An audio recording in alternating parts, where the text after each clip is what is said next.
Welcome. Hello. To the sports show. What's up, Grant? How's it going, Lummy? 813-90-BUBBA, 813-90-BUBBA. Give us a call. Sorry for the late start. We were here on time. But listen, there's other programming that is done here at the studio. Apparently the guy that owns the place is a priority, I guess. Just a little bit. Yeah. I was sitting back with Macho, and I'm like, I don't really think that I'm going to go in and say, hey, Bubba, I need to get on. Yep, his show.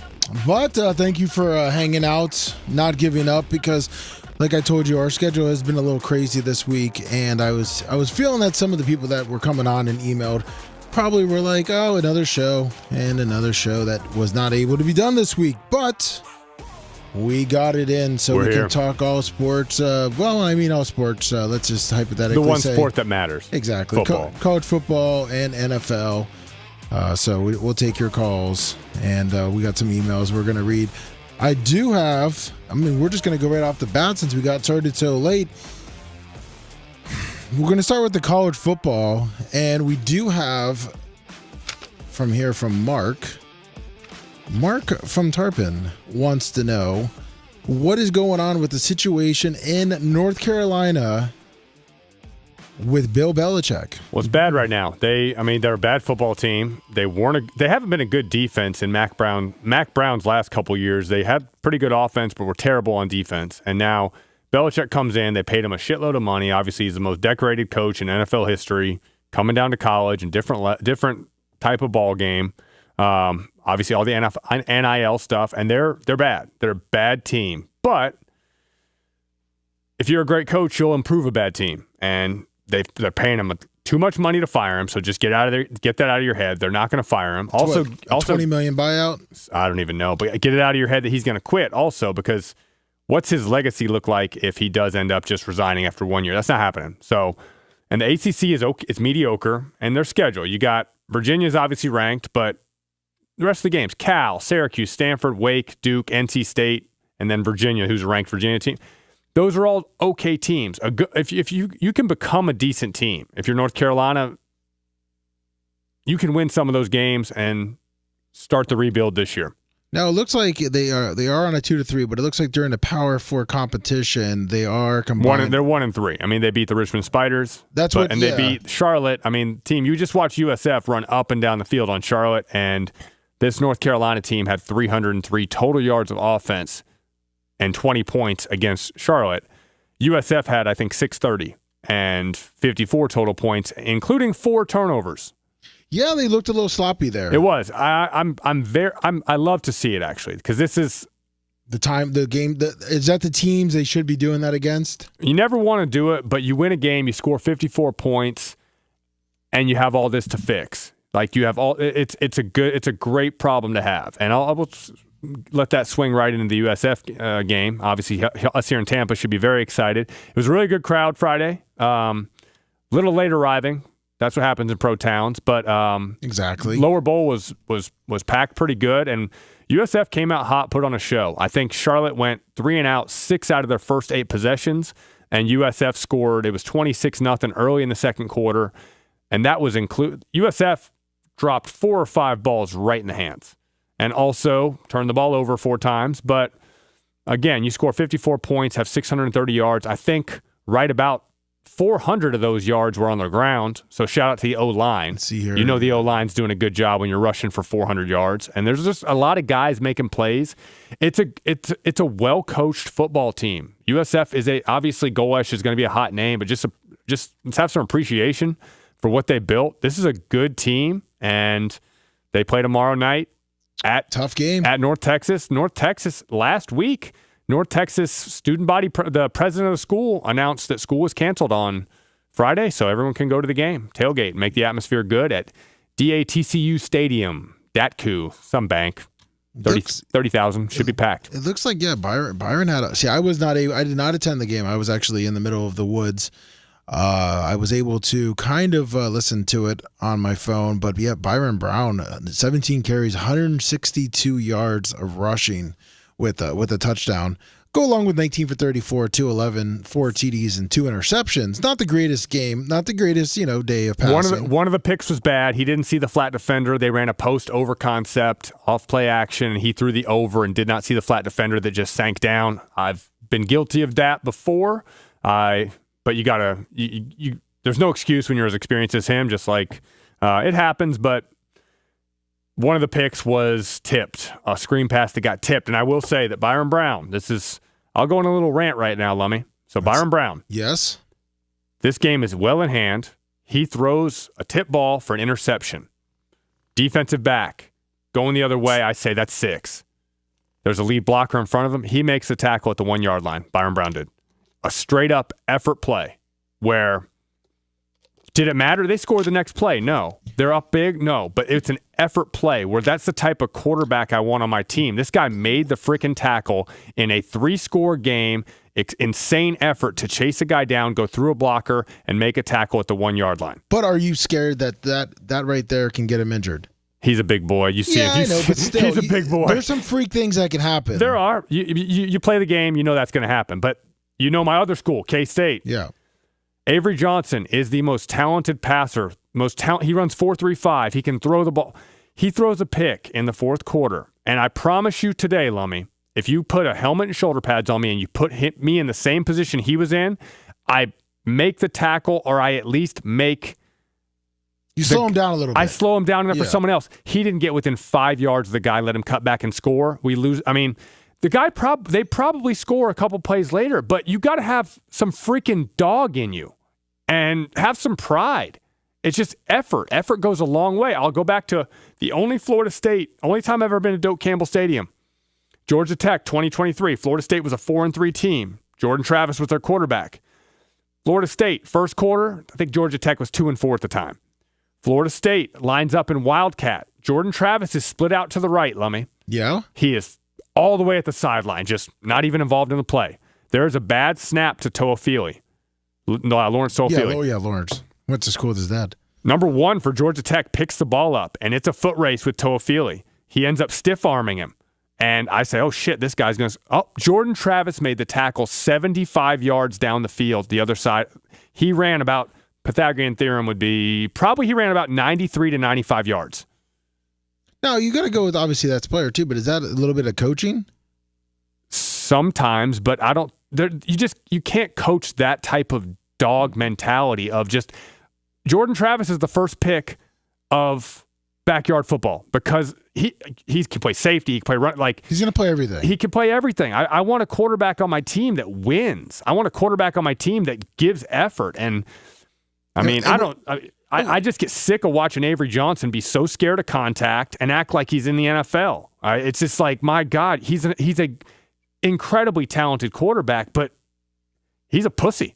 Well, and you're looking at here too. I mean, if you want to talk about a pro quarterback that's like that, that's right here. Baker Mayfield. Not only did he run through Bobby Wagner last year in the playoffs, you saw him on Bucky's long run. Where was that at last year? He makes a block 45 yards downfield. It's just some guys want to play football and some guys are tough. Actually, while we're at it, Lummy, let's get a little clap for Baker Mayfield's performance. Baker Mayfield the other day, 29 out of 33, Lummy. And Seattle's not a shitty team. Seattle's good. Yeah. And I've never seen a game before where both quarterbacks were just that on. But 29 out of 33, most quarterbacks couldn't do that on air. And he did an NFL game. So that was an incredible performance. Obviously, Egbuka. In Seattle, too. Phenomenal. But we can get back on track now. That was just my little rant. I think Avery Johnson's a pussy at Kansas State, and it pains me to say, and I will say that. Well, see, right there, when I mean a coaching, right there, is coaches going to him and saying, having a talk with him? As a coach looking at him going, look, we got to get a dog in here. We got to get someone that's going to fucking fight a quarterback. Are they looking for that, or are they just he's so talented, let him do what he wants to do? I think they're coaching him, obviously, and I do think we have good coaches at K-State, but there's one thing so when quarterbacks are running the ball, when I was an okay runner, and you give me a quarterback run play back in the day, if you block it for 5, I can get you 6 or 7, and if you block it for 10, maybe I can get you 12 or 13. For Avery Johnson, if you block it for 10, he might be able to score. He might be able to split it. He's fast as hell. But if you have 5 or 6 available, he's getting you 1 or 2 because he's such a pussy and he's afraid to get touched. Yeah. And that needs to be addressed at some point because when you run the quarterback, it's going to be hard to teach, though. It's going to be hard to coach that, It is. Though. It's going to be real hard to teach, but you're 2-4. You're 2-4. And you were picked 16th in the preseason poll, and you're getting paid $1.8 million? Like, as a quarterback? Seriously, you gotta step up and not be such a pussy. But anyway. That's that K-State round. But I'm going to keep saying it, but I mean, if you go back to the coaching and recruiting, I mean, they had to see that in high school. Well, in high school, it's different. You're just better than everybody. Well, no, but you're way better than everybody. What I'm saying is that you can still see if he's tough. You know what I mean? Like, I mean, unless you're just on like that good of a team. I mean, was he on that good of a team in high school? He was on a very good team. Kansas is an okay state, but he's a great athlete. He's legit. He's a track star. He's 6'2.5". He's pretty. He's high cut. He can run like the Dickens. The ball comes out of his hand well, but he doesn't have any dog in him at all. And I no clue if anybody in Kansas or any K-State fans are watching this or listening to this, but somebody needs to get some fire under that kid's ass because he's a pussy. And that's like he's a pussy. I don't know what else to say. Who's K-State play this week? TCU. 3:30 in Manhattan, which K-State fans are awesome. They'll show up even for a 2-4 team, but it's a disappointing year, and it's still not too late to turn it around and have some pride. Don't let this be the team that doesn't go to a bowl. I mean, this is a good program. The team goes to bowls every year. Turn it on and let's win. But anyway, let's get to some more of these college games. You want to go? Mike Thurman, $20 he's a cute man bun. He likes to point out the cute things. Oh, he likes my man bun. Yeah, Avery Johnson's got some great hair. He wears it down, which I never had. I had short hair the whole time I played, and down he just gets annoying. I went a 1 up to a 3 on top, and I just did it was almost military style. Lummy knew me back then. Oh yeah. I mean, I grew out my hair because I was the only one of my friends that still had enough hair to grow out. Oh, there you go. Yeah. Hey. Everybody was going bald. I just did it because my barber shut down during COVID. Don't get me started on. You want to get me ranting starting about that? No. We're doing. Listen, we're doing sports show. Yeah, exactly. No, I mean, listen. This week, last week, I mean, it was an all right schedule. This week, I feel like we're more in the conference right now. There's a lot of really good matchups. I mean, realistically, we got Thursday night games here. Mm-hmm. I mean, Thursday night, really, there's nothing to write home about, which I totally forgot there was Wednesday night games. Obviously, Tulane's a good team. Tulane should take care of East Carolina, who's okay. But Tulane is they're one of the teams battling for that group of 5 spot. They obviously got whooped by Ole Miss, which I thought would be a closer game a few weeks ago. Yes, but Tulane's a good team, good program. He's a really good coach, John Summerall. He's a hot name. He's one of the guys with Golesh and all these other the hot names that are going to be linked to some bigger jobs. Yeah, getting plucked out there. Yeah. But well, the big games from last week, obviously Florida State. Florida State did not play well. I think Miami's just really good. They look like the best team, and this is my opinion, and I told you about it. Last week we talked about it. I watched both teams. I felt like Ohio State is kind of just boring in my opinion. They are. They're not flashy. Unsexy. They're just good. But I feel like Miami has the it factor, and maybe that will come down the line, bite them in the ass, because times have told, those teams that are super sexy like that nowadays usually have an upset. Mm-hmm. So time will tell. And usually the very vanilla looking teams kind of just are able to stay with it. They keep the flow going and win the national championship. Ohio State is who's got the best Vegas odds right now? It's got to be Ohio State and Miami, I would think. Oh, it's and Oregon. Easy. Well, obviously Penn State's down. We talked about that. Penn State was the other one that just getting your ass kicked, letting up 42 points to a team that had not had a lead all year. That was pretty bad. But Miami thoroughly dominated that game. Florida State was ready to play. Miami's a really good team. Miami's a really good team. Florida State's first drive, I said this is going to be a fucking game. Yeah. They came out which I don't know how they came away with a field goal on that one. You got to score. Mm-hmm. I mean, you drive. That was your best drive, and I feel like that field goal did kind of take a little bit of wind. It did, but Miami they looked. Their defense looked way better. Miami, you could just tell it just was like deflated, like right then and there. Yeah, Beck had another really good game, 20 of 27, 241s, very efficient. Florida State did a pretty good job against the run game. I thought Miami was going to run the ball real well. Miami's penalties definitely hurt them a little bit. I mean, they were up 28-3. Florida State, I will give them credit for showing some heart and making it look like a closer game than it was, but it was not that close. The better team, Miami was a much better team. I'm trying to see this, which I don't know why it's not bringing it. Why did this give me Texas A&M? But that was UCLA. I know some Penn State people. They're not happy. They think Franklin has taken them as far as they can go.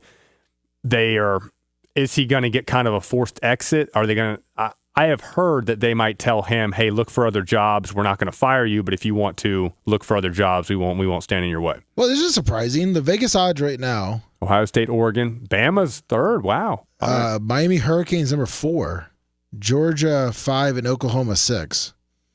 Texas 7. This has to be before last week. No, it says right here. Gators fresh off their win against the Longhorns. Wow. We'll look at the upset. Blah, blah. Here is BetMGM's updated top 10 national championship odds after 5 games of play. Yeah. Well, how about Florida? Got to give credit to Billy Napier. They played great. You see their talent. They're capable of beating anybody on their schedule. They're just so up and down. But they had a great game. But that's how a lot of winning is hard. The other teams nowadays, the other teams are getting paid just as much. So the coaching staffs, everything. But Florida they ran the ball well. Lagway had a great game after a few weeks ago having a terrible game. And Gators, great game. Vanderbilt Bama was a very interesting game. Pavia, I love him. He had 2 turnovers both in the red zone, and that kind of eliminated any chance they had to win. But Vanderbilt's a good team. I think Vanderbilt gets to 8+ wins. They're going to win at least 3 more games on their schedule, even though their schedule is very tough. What'd you think of Archie in Florida? Arch is just not processing well, and I do think, again, stand by. He's injured. Something's hurt, but he's not processing well, and that's like the number one thing of why is Jared Goff a great quarterback? Why are some of these pro guys who, or just what is the it factor of a quarterback? A lot of it is just your processing skills, and Arch does not have that right now. He's got 2.5 more seasons to play college football, so you can turn the corner. And we talked about it last week that, like, guys, of the top 30 quarterbacks in every class, everyone's like, oh, this is the future. We've got the next guy. But only about 5 or 6 are actually going to turn out to be what you thought. Then another 10 are going to be okay. And then another 15 are going to be. Well, you can look at, let's just jump to the NFL and look at the class of Baker Mayfield and Sam Darnold. Yeah. I mean, realistically, the teams that drafted them got rid of them. Lamar was drafted last in the first round, right? Josh Allen was in that one too, right? Was Allen there? Yeah, I believe so. Yeah, but obviously 8th overall, I think, 7th overall. Yeah, but you got Baker. He's not obviously with the Browns, and Darnold. Him and Darnold have both been through 3 teams. Yeah, Darnold was drafted by the Jets. Jets are a quarterback's nightmare. If you go there, struggling with Justin Fields, but yeah, I mean Archie Manning. So you see, obviously, he's not going to the NFL. But you can see if obviously he gets his injury, whatever it might be, fixed. Do you think the way that he's playing with this injury could fuck up his head down the line for next year? Confidence is key for a quarterback. I wonder if internally at the University of Texas, if Sark doesn't tell him out, if they don't, again, he's got 2 more years of eligibility, and internally is Sark having the discussions with himself that, hey, maybe we'll turn the page on this and tell Arch he needs to transfer. I don't know. Or does he really believe in Arch and say, hey, next year's our year, blah, blah, blah. I don't know. I mean, they're a 3-2 team with a really tough schedule. They still got a chance to make the playoffs. But two at this point, it used to be what? 1 win 1 loss pretty much. Texas with that schedule, they lose they can't lose again if they want a chance to make the playoffs. I guess there's going to be a 9-3 team make it at some point, but it's unlikely. Because they got Oklahoma coming in. That's going to be obviously a tough game right there. And I've heard John Mateer wants to play. I've heard he's close. Would you rush him back if you were Oklahoma's coach?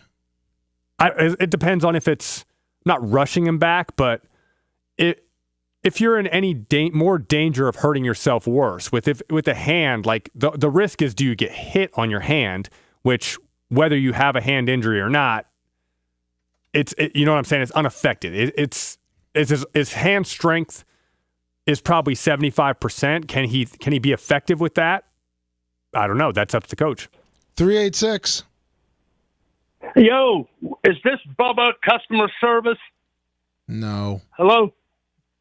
No. Oh, well, I ordered a shirt yesterday, and I perused your whole website there at the Bubba Army store. What I need is 2 of those mic condoms for RE20s. If I could get 4 of them, and you've got my credit card online, so could I order for those RE20?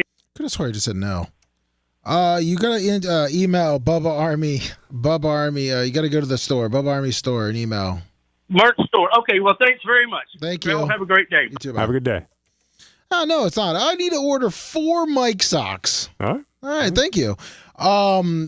But yeah, I mean, Texas is going to battle with Oklahoma. I mean, Kentucky, I think they can handle it. Mississippi State is a good team. They got whooped the other day though. Mississippi State got whooped by a who beat them? A&M took it to them in the second half. A&M's good. A&M's damn good.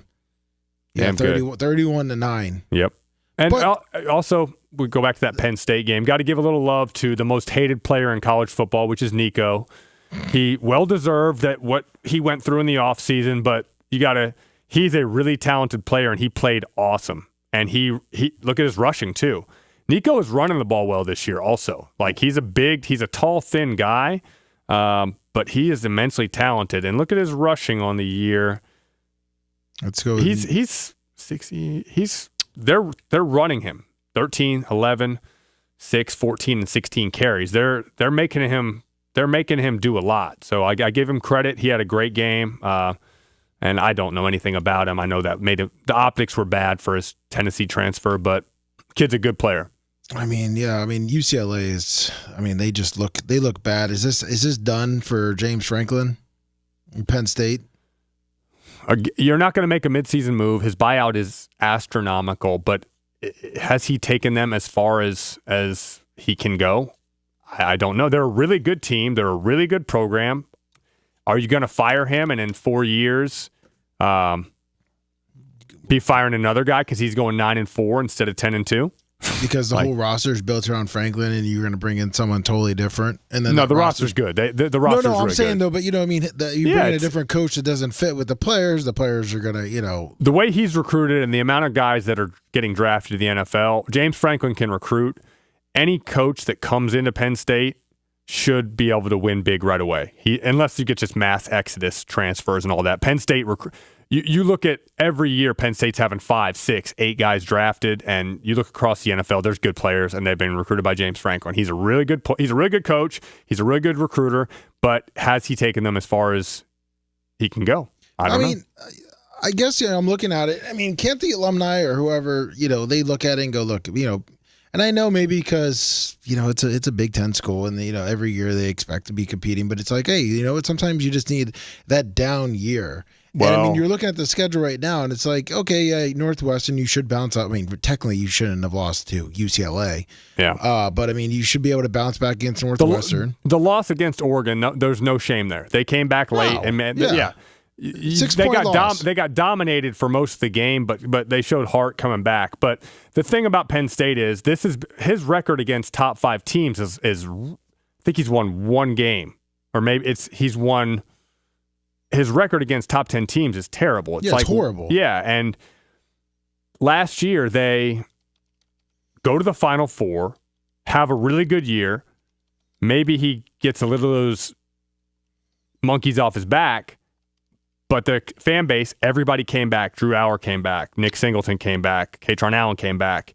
The expectations were, hey, now this is the year we got to win a national. They're not going to be as good next year. So 4-21. 4-21. and 1-18 against top 10 Big Ten schools. Yeah, that's bad. I mean, you can't have that. That's real bad. I mean, but right now, if you look at their schedule, I mean, they're going. I mean, at this point, Iowa could be tricky. Iowa's tough. That's another one that stadium is right on top of you. It's about 10 feet from the stands to the field.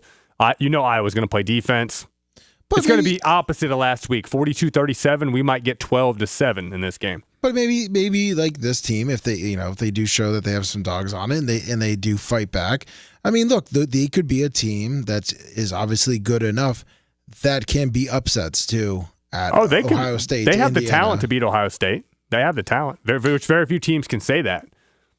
Ohio State could probably 9 games on their schedule. Ohio State could tell the defense what they're doing or tell the offense what their coverage is, and it doesn't matter. But Penn State's one of the teams that they can match dog for dog with Ohio State.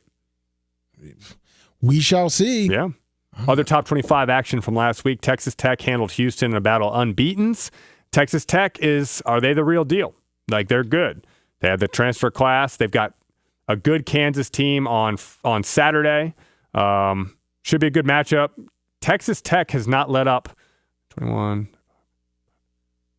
56 points in 5 games. I mean, the schedule hasn't been great, but 56 points in 5 games is 11 points a game. I don't care who you're playing, that's good. So we'll see as they progress with a couple better teams, how they do. But Texas Tech, the returns on investment has been pretty good so far. No, it has. And since you said something, I think week 1 or 2, I've been watching it and winning with Texas Tech. Yeah. I did expect a higher scoring game against Houston. Oh, no, Houston's a defensive team now. That's what I mean. We talked about it, too. I'm used to the old You're Big used 12. to the old Case Keenum, yeah. Yeah, I'm used to I was expecting. Well, the other great game, Cincinnati went up huge on Iowa State. Iowa State fought back because, again, they have a tough quarterback. He got rocked harder. He got face masked, Lummy, in the pocket, so it kind of turned him around backwards. And as he's running forward, he turns to run forward, and he gets blasted by a guy with about a 10-yard head start. It was a targeting, and it was an ejection, but it was probably the hardest hit I've seen taken all year, and it was unreal. He missed a couple plays. He was back in it. Which, Iowa State, Rocco. That's what I'm talking about. Yeah, he's from around here. Yeah, he's Wesley Chapel High School, I believe. But you don't want your quarterback throwing 48 times. That's not a recipe for success. But they got behind big. They battled back. Vegas picked that one right too because Cincinnati was favored, even though Iowa State at the time Cincinnati's was a good 14. team. They had a 3-point loss first week to Nebraska in Arrowhead. I believe it was a 3 or 4 point loss. Very good, 20-17. Yeah. They're a good team. That Kansas game, Kansas-Cincinnati a couple weeks ago was a great game. Cincinnati can score. Sorsby's a good player. They got a bunch of different running backs. Cincinnati's a good team. They'll make noise in the Big 12. There's a bunch of mediocre teams in the Big 12. Mike Thurman asked, speaking of the Big 12, he said, what's your opinion on BYU versus Arizona? BYU. Arizona's had a nice second year for Brant Brannon, the head coach, after Jed Fish went 10-3 in his final year, went to Washington. Arizona is they're playing good defense this year. They're playing, but I just like BYU. BYU's a well-coached team. BYU is solid. They run the ball with this freshman quarterback. I haven't watched him as much as I should because their games are so damn late and I get up so early. But Bear Bachmeier from the Bachmeier quarterback family, if you remember, his brother Hank played quarterback at Boise, Wake Forest, and Louisiana Tech. This is the younger brother Bear, who's a very highly rated kid, and he's a freshman at BYU, and he's apparently very, very good. But you see Arizona, they're 4-1. They got whooped by Iowa State. They beat Oklahoma State soundly, but they beat K-State. So they're playing much more physical defense this year. I noticed that when we played them. Fafita has had a bounce back year. I do like them to get back to a bowl game after a bad year, but I don't think they're going to be able to. Even though it's at home, I don't think they can handle BYU. BYU's a more physical team. Which we talked about a little before too. This week, Colorado, and we had Brian Motroni on. He's a sports expert in his mind. He does know a lot of things, but he was saying with Colorado, because Bubba's obviously friends with Dion, and he follows with Colorado, and he was asking like how many more wins do you think Colorado has left in it? And Brian says 5 for the total of the year. They may win 4. What? They may be looking at a 4-8 season. I mean, they played. No, he said Brian said 4 would be pushing it. He's thinking they might have had all their wins for the year, and I said West Virginia, because you're looking at three wins for Colorado. Yeah, they didn't get TCU beat them handily, but it was. I mean, I didn't see TCU scored 21 in the fourth quarter to really take a commanding lead, but it was a tie game in the fourth quarter. So they're a competitive team. They're okay, but they're just. I mean, I see 3-9. I see 3-9. Obviously Deion's having a little health problems, but I don't see him wanting to leave. I don't, obviously the buy everything like that. I mean, I don't think Colorado. The only reason he would leave would be health, and I hope Deion health. I hope his health, whatever's going on, I hope they can fix it. He's a good thing for college football. Yeah, the blood clot situation has got him going, but yeah, no, I mean, I'm hoping, but I mean. 3 wins. So I'm guessing you don't take them beating Kansas State? Well, I hope not. I hope that game means more to us by the end of the year and is in Manhattan, but... Oh, well, I guess we'll see, right? We'll see. Yeah, we'll see. That's all that matters. Yeah, I mean... come on. Fucking... I hate this goddamn thing. Because now in my head with you always telling me how I look like I fucking suck at clicking... Yeah. So now I'm trying to rush it the whole time. I was going to talk about Michigan, Wisconsin. Bryce Underwood had another great game. 19 of 28, 270 as a true freshman. That's not easy. Justice Haynes has been a great pickup from the transfer portal from Bama. He looks phenomenal for the year. Justice Haynes now has 654 and 8 touchdowns, and Michigan's 4-1. Yeah, I mean, you did say that they would kind of take care of Wisconsin, Wisconsin's getting fired. He's done. I mean, Luke Fickell was a great coach at Cincinnati. I thought this was a good fit at Wisconsin, and it's been terrible. It's been terrible. They're looking at probably a 3-win team. I was going to say Notre Dame and Boise State. So that's, again, we have a rooting interest here in Tampa for Boise. They turned the ball over 4 times. They can't do that. They were competitive against Notre Dame, but they turned the ball over 4 times. They had 23 first downs, 13 penalties, so they're just sloppy. But obviously Boise's defense is pretty solid. That's a very good Notre Dame team that you only let up 28 points and you have 4 turnovers. Yeah, the quarterback play was a little, 15-23. 4 interceptions is bad. I mean, and he's a good quarterback. Well, he's throwing 37 times. I mean, your running game right there. Yeah, they didn't run the ball well. I mean, but CJ Carr for the year. I mean, obviously they lost the first game at Miami, where I thought he looked pretty dang good for a freshman. Second game they lost, but he throws for 293. He's going to be really good. Notre Dame, you guys have a really good quarterback, and he's a redshirt freshman. So future's bright. Marcus Freeman is recruited very well. Notre Dame, I still say they're going to go 10-2 and make the playoff. Notre Dame would probably be the one team that can easily go 9-3 and still get a playoff berth, just because they get preferential treatment. Mike Thurman, $10. USC is an upset. I don't know. USC with what, Notre Dame? USC has Michigan this week. Yeah, he must be. He's talking about, I think, next week.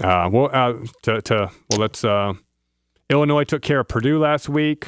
Illinois scoring a lot of points, and then Virginia got 2 defensive touchdowns and 1 in overtime at Louisville, which was a good win. So they're 5-1. They moved up in the top 25 a little bit higher. So congrats to Tony Franklin there. But let's go to this week's college schedule, Lummy. Let's go to that one because first off, we already talked on Thursday. The game I'll be watching tonight is going to be Tulane because they're a good team. They're a well-coached team. 7:30 ESPN. Yep. Tomorrow, USF at North Texas. North Texas has not played a super hard schedule this year. I'll tell you their wins right now. They beat Lamar, FCS team, 51-50. Western Michigan, 33-30, who's an okay MAC team. They killed Washington State. That one caught my eye because Washington State is still, in my mind, they're a Pac-10 school, which RIP. Beat Army in overtime, 45-38, and then South Alabama, 36-22. So they're undefeated. It's hard to win 5 games in a row. They're undefeated. I think USF wins this game, and I think USF wins this game by two scores. I mean, you're looking at how Vegas got it. Vegas got it -1.5, with UT, but you get usually about 3 points. So realistically, they've got USF as 2 points better. Exactly. If they're on a neutral field, I mean, I obviously, I'm going for USF, but from what I'm thinking, I don't know, maybe would you say 2 scores? I got USF by more than 8 points. Okay. I think USF's a really well coached team. Like I said, I like the fact that they won huge last week, but were sloppy. Lots to correct in practice. USF's going to come out ready to play tomorrow. I'm really excited to watch them. They're a fun team to watch. Cartavius Norton, who had that neck injury, apparently it was precautionary, and he will be okay. But football-wise, don't know, but the kid's going to be fine. So we go right to Saturday, Yep. and Ohio State, Illinois. Mm-hmm. I mean, Illinois is a good team, but like you said, Ohio State is just right now. They're a buzzsaw. Do you see Illinois with any chance of an upset? Yes. Illinois is Bielema is a really good coach. They have a 6th-year senior quarterback, Luke Altmaier, who's played a lot of football. They need to win the hidden yardage against Ohio State. You need to get them to commit 1 turnover. You need to win the penalties, and you need to win the special teams. And that can, and then you're going to be a home crowd that's jacked up. You need to survive the onslaught. Ohio State is so talented that they can overwhelm you early, and if they get up by 2 scores, you feel like it's probably over because their defense is so good. But Illinois is a good football team. They're at home. Obviously, they're ranked 17th. Spread's 14.5. I'll take Ohio State, but I'm going to take Illinois in the points. I will. Yeah, 2 times. I mean, you get that 14.5 is always nice. Yeah. I mean, if it's like 13.5, 14, 14.5 is nice. Mm-hmm. I have to go with that one. Next one, I mean, SEC, Alabama, Missouri. We got two ranked matchups at the noon window. Is excellent. You got Alabama, who Ty Simpson's been playing lights out. He's midseason Heisman. He's up there. And Missouri's undefeated. The running back, Ahmad Hardy's been exceptional. Quarterback Bo Prabula is an electric athlete, the Penn State transfer. And this is going to be a 12 o'clock game, which is 11 a.m. out there in Columbia, Missouri.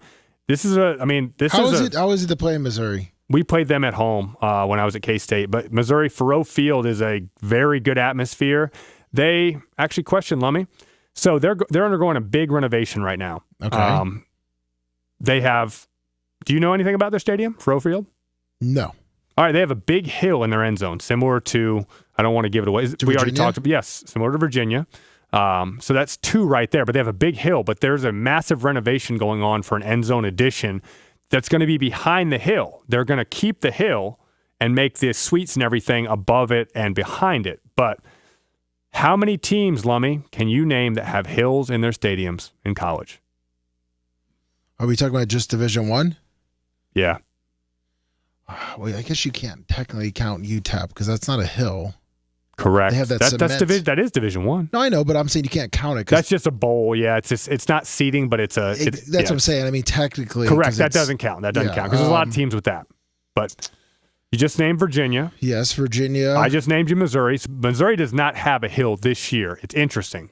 If you watch that game on Saturday, which you should because it's a good game, you'll see the construction going on. But okay, so Missouri, Clemson. Who else we got, Lummy? Is Duke have one? They do not. Appalachian State? App State has a hill, yes. Yeah, App State. Kid Brewer Stadium, yes, it does. That's where the whole student section is. I'm trying to... Good call on App State, Lummy. I like it. I'm trying to think of North Carolina, but... North Carolina's No. I meant I was trying to think of state of North Carolina. That's why I was App State. Okay. Yeah. There's another one in that state. I'm not... Coastal Carolina? No. Who is it? I know it's not... who is it? Not NC Wake. State. Wake Forest does? Yeah, Wake does. Wake's got a big hill. That's right. Yep. Yeah, you are correct. Mm-hmm. Wow. Is that it? That's it for schools with hills in Division I? No. There's others. Ohio University's got a big hill. Not as big. Ohio University's got a hill. But it kind of is an ACC thing. Clemson obviously is the most famous. He runs down Clemson, it. Virginia. Yeah. Clemson, Virginia, Wake Forest in the ACC. Ohio U, Missouri, App State. Thinking in the MAC, Akron. Akron has a hill. Infocision Stadium has a hill. The Akron 30,000 seat stadium, they don't get more than 7,000 or 8,000 in most games, but they do have a hill. And there's a couple others that we could have asterisks by because not really like when I say hill, I mean like a grassy hill where people sit. But like Iowa State, Jack Trice Stadium, they do not have a typical enclosed hill, but near the football building, people sit on a hill that can still see the stadium. They can still see the field. You get what I'm saying? Like the end zone seats kind of expand. That's a little unique. But those are the stadiums with hills. Doesn't Louisville have something similar to that or no? No, theirs is a horseshoe with a new building. It's a Louisville stadium's really nice. Really, really nice. Yeah. Florida State, which we had Longwood wanted to know, do you think FSU's frauds? I don't think they're frauds. No, they lost to a really good team in Miami, and they got beat by a Virginia team in a little bit of a weird game. But FSU, let's look at their schedule right now. Pitt, Stanford, Wake. They'll win the next 3, and they'll be 6-2 going into Clemson. That should be a winnable game. Yeah.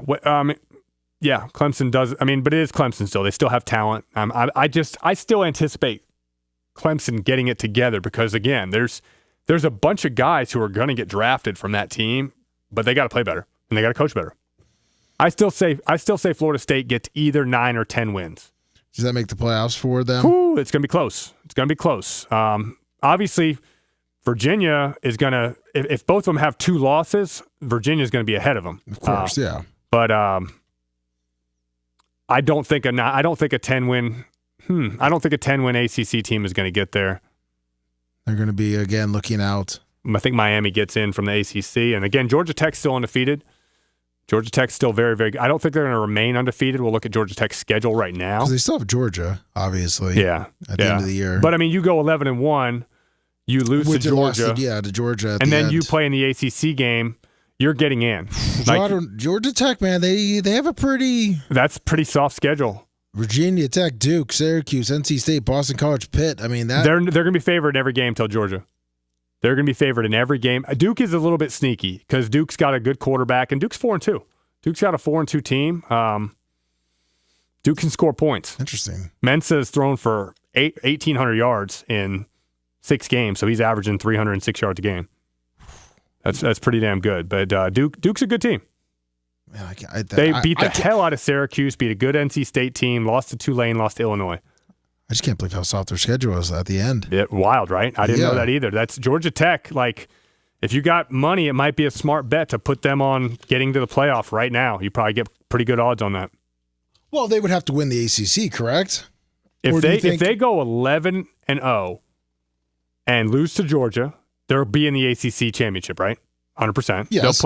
And then if they lose to Miami in the ACC championship, if it's remotely close, I still say they get in at 11-2 with a 2-game losing streak. I think they get in. Yeah, because I guess technically they'll be ranked high enough at that point. You would unless they get whooped by Miami. I don't know, but we're forecasting way in advance. Out, but good, that's what we do. I mean, then you got UCLA, Michigan State, Stanford, UCF. I mean, I think Cincinnati's going to handle it right there. That's going to be a fun matchup, though. Cincinnati, UCF. I'm just looking at top 25. Well, that's what I'm looking at. I don't know. Top 25. There we go. Just click scores over there on the click scores right there, and it'll do only top 25 right there. Yeah. There you go. But so 12:45 Washington at Ole Miss. I guess that's 11:45 kick over there in Oxford. But 58.5 total. I think Ole Miss might hit that on their own. I would take Ole Miss easy with the points there. 100%. Lane Kiffin is 3:30. 3:30. You got Indiana at Oregon. This is the test for Indiana. Indiana, they're an extremely well-coached team. He's got to be as good a coach as there is. So do what he did last year and then do it again this year. That's phenomenal. But have they closed the gap on the big dogs? This is the test. They went out and they got some good players in the transfer portal. You read interviews about he said he knew there was a talent gap last year when they played the Ohio State and Notre Dame. They lost to 2 teams in the national title. But Oregon is another one of those elite teams with elite talent, elite atmosphere, great coaching. Can Indiana prove they're a legit contender? Because right now they're one of the top 12 teams, but are they a contender? You wouldn't know it. I think I told you, Lummy, the last time Indiana played Oregon, I was there and we won. There you go. Indiana beat Oregon in 2004. Haloti Ngata was still maybe the most impressive specimen I've ever seen. Jeez. Yeah. Oklahoma, Texas. Does Texas, we talked about that. About Mateer. Yeah. That's a big key. Texas is a proud program. They're unranked, which is unbelievable because their talent is so high. You see the spread. They're playing the number 6 team in the country. It's a 1.5-point spread. So Vegas still knows Texas is talented. That game's obviously at a neutral site. It's at the Cotton Bowl. Texas, if you want to stay in the national title hunt, you got to win this game if you're Texas. So I'm going to take the bounce pack. I'm taking Texas to win that game.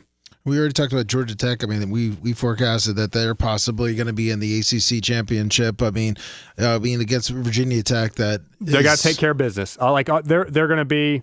Their schedule is mediocre until they play Georgia at the end of the year, but they're going to have a little bit of a target on their back now just because they're ranked 13th. Georgia Tech has not been this relevant in college football since we were in middle school, right? Joey Hamilton? Since George O'Leary days. Well, yeah. And so Georgia Tech, that should keep them focused because they're better than these next 5 or 6 teams they play. Notre Dame, NC State. I think now this game right here, I feel like 22.5 is a lot. I think NC State could cover that. Is there an injury that we don't know to CJ Bailey? NC State's a decent team. I do think Notre Dame. 22.5 is a lot. Yeah, I know they're going up to. They just lost to Virginia Tech 2 weeks ago, which is a bad loss. But that's an ACC rivalry. They've lost to Duke. It doesn't look like they've. NC State, you think of a tough, good defensive team. Doesn't look like they play much defense this year. It does not look like they really have. Notre Dame. So I guess I would say maybe the bet right there would be over 59.5. Vegas thinks is a lot of points. Yeah, I'm even looking at the 22.5 too. 22.5 is a lot. NC State is. NC State's a decent team. They're a decent team. Iowa State coming in. They go to Folsom Field. Great Colorado. Environment. Beautiful time of the year out there too. As long as it's not too cold, you get a nice. Game temp 68. Yeah, it's going to be sunny. That'd be pretty awesome. Iowa State bounces back. Just Deion's team's not very good this year. Just takes care of business. Yeah. Arkansas. Now Arkansas, Tennessee. I would have said that this would be a lot better than 11.5 point spread. A lot bigger. No, like a lot closer. Like I feel like Arkansas. That one right there. I feel like Arkansas is going to play them tough. I don't see it more than 10 points. I don't see Arkansas. Now, obviously, them not having. They just got the shit beat out of by Notre Dame. So you think they're down and out? I don't think they can play defense, and I think Tennessee. Well, neither is Vegas. 69.5 is the point total. But Arkansas, Ole Miss whooped them. Ole Miss scored 41. Memphis scored 32. Notre Dame scored 56. They let up a lot of points to decent teams. They're going to let up a lot to Tennessee. Tennessee's good. Tennessee's offense is real good. See, because I was thinking, like right here with Ole Miss, it was 41-35. That's where my head's at on a betting stand. Yeah, you still remember when they played well. Yeah. Yeah, that's what I'm saying. I'm thinking that they didn't go against Notre Dame smash mouth football there, but so you're saying stay away from the 11.5? Yeah. Listen, I'm taking your word on it. Gators at A&M, another one of the best environments in football. Kyle Field. Only 7.5. Only 7.5 too. Florida's got good players. They've got good players. They've got good talent. Like Florida on the season, their defense is good. They lost. USF scores 18 and wins. LSU 20 and wins. Miami 20. Holding Miami to 26 is legit. You got to have a good defense to do that. And then they hold Texas to 21. This is a good defense. Obviously, we all feel the same way about Florida's program in general with Napier. It's been extremely underwhelming, but they've got good players. They obviously have some pride to beat Texas the way they did this past week. Can they go into Kyle Field as an underdog and win the game? I don't think so. A&M wins. A&M's a very good football team. They've got a second-year starting quarterback. A&M wins. They just ride right through. It is surprising though, 7.5. But it might move down to 6.5 by game time. Who knows? Would you take that? And then you're not a betting man, but you think it's gonna be that close? I think it's a one possession game. So I would take Florida. Texas Tech, Kansas, 14.5. Okay. I would take Kansas. Really? With the points. Yeah. Kansas can score. Jalen Daniels is a really, look at his numbers on the year. 1,500 yards, 16-2 touchdown interception. Yeah. This is, I think his name's Emmanuel Henderson, the receiver. He's a transfer from, where's he from? Emmanuel Henderson. Let's see. He's from Alabama. Yeah, he was an Alabama transfer. This is a great use of the transfer portal. Didn't get much play at Alabama, but he's a good player. He's already got 488 yards at KU. But I think KU can score. Like I said, that's another great atmosphere. Jones AT&T Stadium down there in Lubbock, where I got benched in that game, Lummy. We lost 66-14. It was not good, and it's a madhouse. Ouch. They throw the tortillas. It's a fun atmosphere. Fun atmosphere. Georgia Auburn. Oldest rivalry in the South. I mean, 39 points. Okay. Wow. Well, I mean, Auburn's they can play with that. They have talent. They can keep it passion close against anybody. Auburn. I expect more from Hugh Freeze offense in his third year. But Georgia's going to win this game. Georgia's a better program right now. The atmosphere. Jordan Hare is one of the best atmospheres in football, and it will be for this game. Like, if you've never been there, that's a bucket list atmosphere to be at. Great fans. Georgia wins. 16-10 last week. Michigan USC. Nice. Michigan USC. It's going to be an awesome environment. I read that they sold out for this game. Really? Which is rare at USC. I mean, when we were in college, it was 92,000 at the Coliseum. Right now, it's 77. Okay. But still, I mean, you're in a very fair weather LA, and they sold out. And Michigan, I mean, Michigan's a big draw too. Michigan's got alumni everywhere in the country, so going to be an awesome atmosphere. And I think USC gets the home win. Yeah, USC is favored. Yeah, 2.5 point favorite.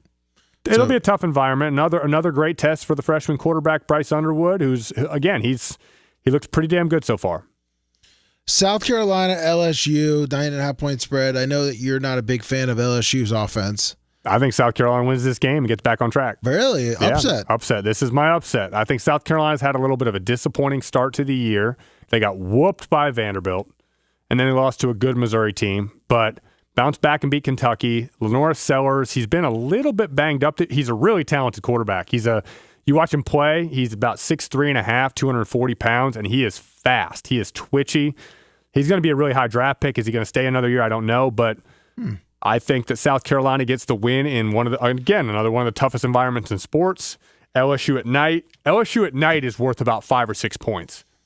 So, yeah, that's going to be an amazing atmosphere. Definitely a low-scoring game, most likely. I mean, they only got 44.5 points. Yeah, that's going to be an NFL-style game. I think Lenora Sellers is playing better than an injured Nussmeier right now, and I think then the heat gets really turned up on Brian Kelly after this loss. We talked about BYU, Arizona. Sneaky good matchup, Arizona.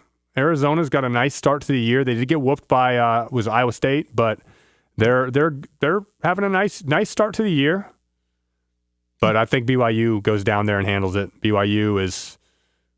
a look at BYU's stats in the year. We already talked about Bachmeier, quarterback, who's as a freshman, he has thrown 7 touchdowns, 1 pick, so he's taking care of the ball really well. He also has 200 yards rushing. Yeah, not too bad. Not an extra 40 yards. But LJ Martin's a big back. I want to say he's about 220, 225. Yeah, he's listed at 6'2", 220. He's a big physical back. This is a good team. BYU, they're a very, very, very good team.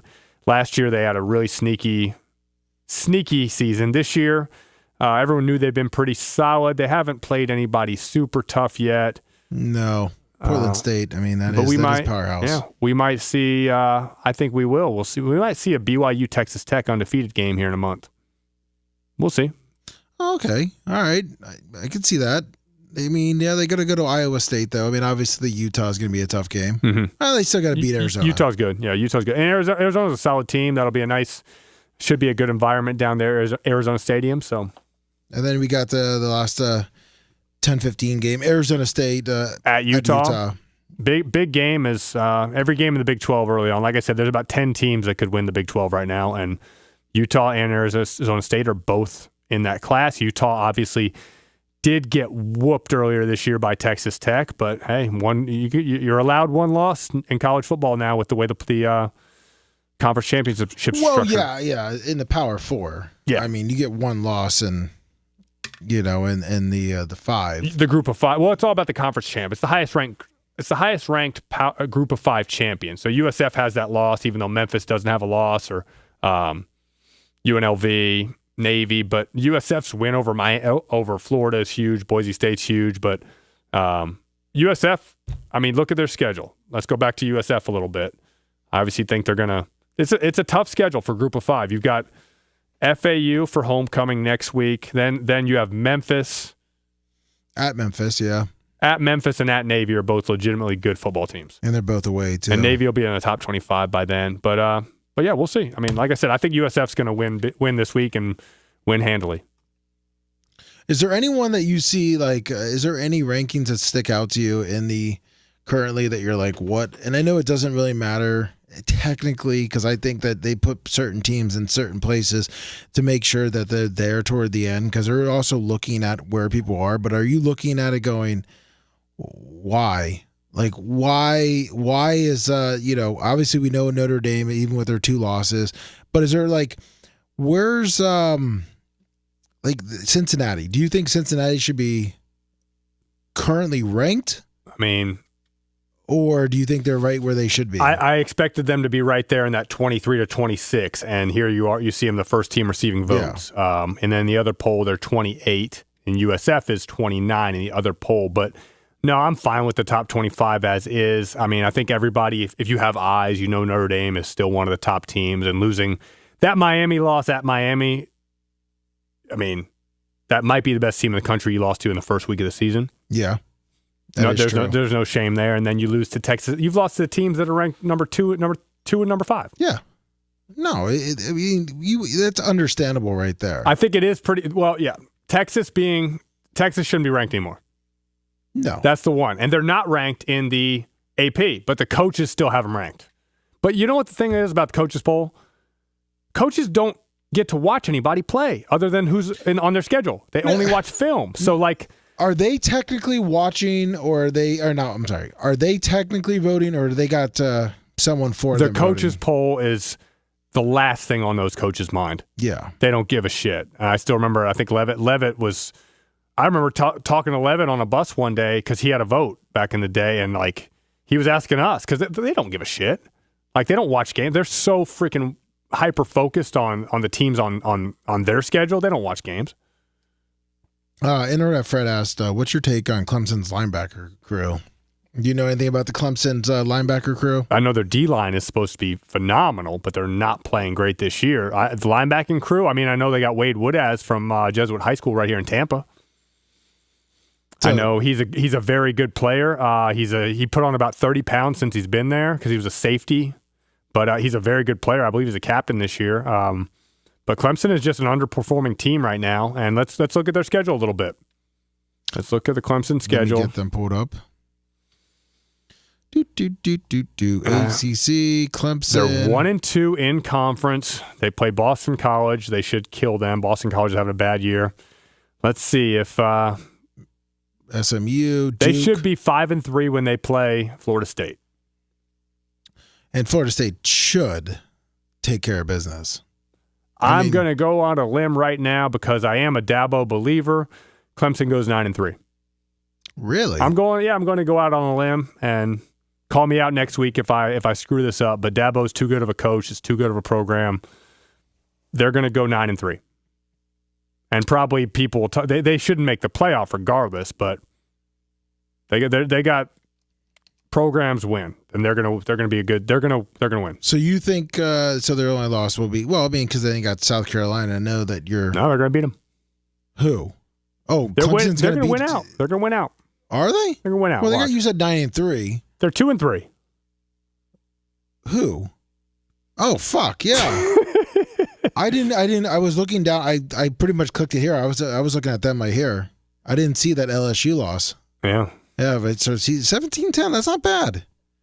Actually, LSU wasn't good on offense. Well, they still aren't. No. Oh, Internet Fred said his nephew is Wade Woodaz. That's what I was talking about. Yeah, his nephew's a really good player. There you go, Internet Fred from Jesuit High School. I trained a kid from Jesuit a few years ago, and he was telling me about Wade, how they had a stud safety who was going to Clemson, and I followed up on him a little bit. He's a very good player. Very good player. Going over to the NFL. Again, Baker, Emeka, offensive coordinator for the Bucs also. Great job. It's been a phenomenal Tampa Bay. it's been the most fun team to watch in the NFL by far. Oh, 100%. It's been phenomenal. Can you imagine if they didn't have as many injuries as they have either? I do the same thing, but that's life in the NFL. Yeah, I know, but still, you're just looking at it. Well, I'm saying that you're looking at the team and how they're playing right now, but when the guys come back. Oh yeah. It just, well, I think it helps you because you get more guys get playing experience. But also you see they're good. Emeka Egbuka, who everybody raved about him off season, preseason. I mean, he's lived up to everything during the season, but he's been forced to also. I mean, you've had no Godwin until the last couple weeks, and Godwin is still not back 100%. But with Mike Evans out, Egbuka has had to be the man, and he is the man. He stepped up. He is. He is the man. I mean, he is big, he is fast, he is physical, and then everybody raves about how smart he is, which that's one of the big things. Can you get it together mentally? But he is an amazing player, and when the Bucs get Mike Evans back, which I think should be next week. They can't push Evans, him, I mean, that hamstring injury, they can't push him. Oh, yeah. Yeah, but they didn't put him on IR, so that's why it's going to be a 4-week injury, right? Yeah. But when he comes back, teams are going to the defense will probably be Egbuka will be the number one focus, and then that's when you should see Evans and Godwin really perform well. And Otten had a big game, too. Otten was a nice to see him have a good game. When's McMichael coming back? When's who? Whatever the fuck his name is. What's his name? For who? Fuck, the Bucs. Gedeke? No. You said McMichael? I don't know. I said McMichael. The fuck. What position? Wide receiver. Jalen McMillan. McMillan. They initially said half the season they were hoping for week 9. Okay. Yeah. I'm saying when he comes back too, though. He's another good player. Yeah, McMillan. It's all the same thing. McMuffin. Yeah, exactly. I don't know where the hell I got McMichael from anyhow. Oh. But, yeah, I mean, I want to talk when we get to that game, too. I want to talk to you about Joe Flacco. But Philly at New York, what's your feelings on the Giants, Jackson Dart? Oh, sorry. You're Jackson as bad as Bradshaw with names, aren't you? Yeah, I am. I'm sorry. Yeah. Jackson Dart and Cam Scattaboo. Yeah, see about that Scattaboo's awesome. Yeah. Scattaboo, do you see him like a little Mike Allstott or? He's not as big as Allstott. He's shorter and he's quicker. I'd say Scattaboo has quicker feet, but Allstott obviously did it for a long time. Scattaboo being compared to Allstott's a pretty good comparison. Yeah, we don't. But I wouldn't make that comparison other than skin color. I mean, he's got some big arms. He's a little bit of fumble problems in the beginning. I wasn't going skin color, Grant. Well, everyone likes to say that because he's a white guy that runs hard, but like I was just saying because he has some big arms and he has a little bit of problems with the fumble. Does he have some fumbling problems? I fumbled last week. It doesn't matter. That's just one right there. Yeah. 1 turns into 2, turns into 3. But I mean, every white running back's going to get compared to Allstott, which is cool. Jeez, yeah, I didn't. I would have said Peyton Hillis. Peyton Hillis is about 6'1". Scattaboo's 5'8.5". Is he that short? He's real short. Oh, shit. I didn't know he was that short. I think he's probably listed at 5'10". He's listed at 5'11". Look up Cam Scattaboo. And yeah, 5'11". No, bullshit. It says 5'11", 215. Go to the combine. Go to Cam Scattaboo's Wikipedia. I can't believe you're making this man shorter, Grant. No, the tape measure made him shorter. Just type in Wiki. I was going to type in combine. No. Just do Wiki. It shows it. All right. Go down. 5'10". Go down. Let's see. Pro career. No. 5'9.5". He's 5'9.5". I like how it's his pre-draft measurables are in his wiki. It says 5'9.5", and they have 5'10" here. Oh yeah, a lot of 5'9.5". It's okay to call yourself 5'10". Okay, but then you got it right here. It's 5'11". Correct. You see it. You see that all the time. 5'11". Like that's a combine measurement. Your heels are against the wall and your toes are up. Like that's how tall people are. I love when people shrink 3 inches for the combine. It's because my grandpa used to tell me this. You get a room full of guys and you ask them how tall they are. 30 guys, you might get 2 that actually tell you how tall they are if you measure them on the spot. Everyone wants to be 5'10", it seems like, if they're under 5'10". Don't lie. You are what you are. No, yeah, I know, but I see people I feel like are like 5, like you're saying, like 5'7", 5'8", that all say 5'10". Yeah. You know? I mean, see, it's hard for me because you know too a little bit. You're over 6 foot. I am 6'1" and 3/8". Okay, see, there you go. So I don't think I should call myself 6'2" because I didn't. That at the NFL, like there's the combine. I didn't go to the NFL combine. I went to the NFL regional combine. There's a difference. I'm not trying to claim I went to the combine, but I was 6'0", 6'0.3, I believe, or 6'01.3. 6 foot 1 inch 3/8. Yeah, so these, I mean, you're honest with your height. I mean, I'm not saying I'm 6'6", so I'm 6'5". I'm not half either. I'm shrinking. Soon I'll be 6'3". Do the viewers know about your head size? I've said I got a big head, but I mean, it's massive. He's a big guy though, so it's proportional. But Lummy, what size baseball cap do you wear? Do they even make one large enough? Yeah, they do now. I mean, for a while there was 8 1/4. 8 1/4. That's incredible. So do people even wear is it the same measurements now if you go to the major leagues, if you look in their hat? Because I was like a 7 1/8, and then as I got older, I liked it a little looser, so I'd go to 7 1/4. But you were 8 1/4. Yeah, they claim. I mean, I'm saying the MLB. I think they put it in there. Have you told the audience how you had to wear your hat your first year of baseball? It was PHCC, right? Oh yeah, I had to cut the. He had to cut it so that it could fit. Like the coach didn't believe you that they didn't have a hat big enough for you. Well, thank God that people started doing steroids and their head grew. Yeah, that helped you a lot. Yes, Yours it did. Those guys had to fake it. Yours is natural. But again, because you are such a large human being, it does fit your proportions. Yeah, like if you put my head on your body, it'd look unbelievable. Your neck would be huge because I would. My neck would look like it did when I played. Exactly, because it'd have to hold up this head. Yeah. But who do you got? Philly, New York. Philly. New York's a bad football team. They did get. I mean, they 7.5 points. Yeah, okay. Yeah, and it's at New York, but I got Philly. Denver and Jets. In London, I love the Sunday. I love the Sunday early games. It's great. Just get up. You can watch it while you're doing whatever you do. I think Bo Nix is a great quarterback. I think he's a very good quarterback. I think he's better than I thought he would be. I did not realize he had this type of a cannon. He has a cannon. I think it's hard to jump on the any New York Jet bandwagon if there is one. I mean, they're a total rebuild. They've got Fields as their quarterback. I talked about him at length a couple weeks ago. Do they get their first win? Do they get Aaron Glenn's first win? No. Broncos win. Okay. Broncos win. You had Eagles too. And you know what? I mean, it's like I said, it's hard to get on the Jets bandwagon. Let's go Denver. I've always liked J.K. Dobbins. I like seeing him healthy. Obviously, his yards per carry for his career is incredible. I want to say he's over 5 yards per carry for his career. Let's see. For his career. Yeah, 5.2 for his career. That's impressive. He's just always been hurt. So I like seeing him healthy. Denver might be one of the most impressive teams out there. You got to keep watching them. Who are their two losses? They have a good defense. They lost close to the Colts, close to the Chargers. Yeah, they're a good team, and they blew that Colts game. They did. They 100%. Speaking of blowing games, the Cardinals last week. How did? Which part? How did they lose? How did they lose 21 points? Why? Why do guys when Deshaun Jackson dropped the ball? That should have been a warning. Like that should have been like it should have never happened again. When Deshaun Jackson dropped the ball, I believe it was Monday Night Football against the Cowboys 15 years ago. Dropped the ball at the 1. That should have never happened again, but we see it every fucking week. I don't understand. What's the point of just somebody's got to cut somebody, and we live in society where the coach ended up putting his hand on the player because he was so furious. He got fined $50,000. 100. It was at 100? Yeah, it was at 100. But we talk more about the coach reacting because a player basically gave the game away. But how? Who has the most touchdowns in NFL history? What? Just overall? Overall, Emmitt Smith.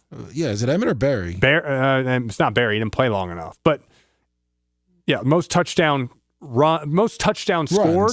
Yeah, or scored. It's not Walter. It might be Walter Payton, but I don't think so. But let's see here. Most touchdowns in NFL history. They're not going to tell me they're going to give me quarterbacks. Jerry Rice. It is Jerry Rice. Unbelievable. That's 208. So, all right. So yeah, Rice. These guys, the guys that are doing it, don't even have combined as many touchdowns as Jerry Rice, the 20 guys that have done it, right? Yeah. Like, value your fucking touchdowns. It's hard to do. Well, I mean, if you go second, Emmitt Smith, and then LaDainian, those guys are touchdown machines. That was incredible. But, how are guys still dropping the ball? Now, I know there is a depth perception. They're not trying to drop the ball at the one, but they're trying to look cool and nonchalant. I tell kids that I train, what's the first thing you do when you score a touchdown? What is it for you, Lummy? Go hand it to the ref. Oh, even before that.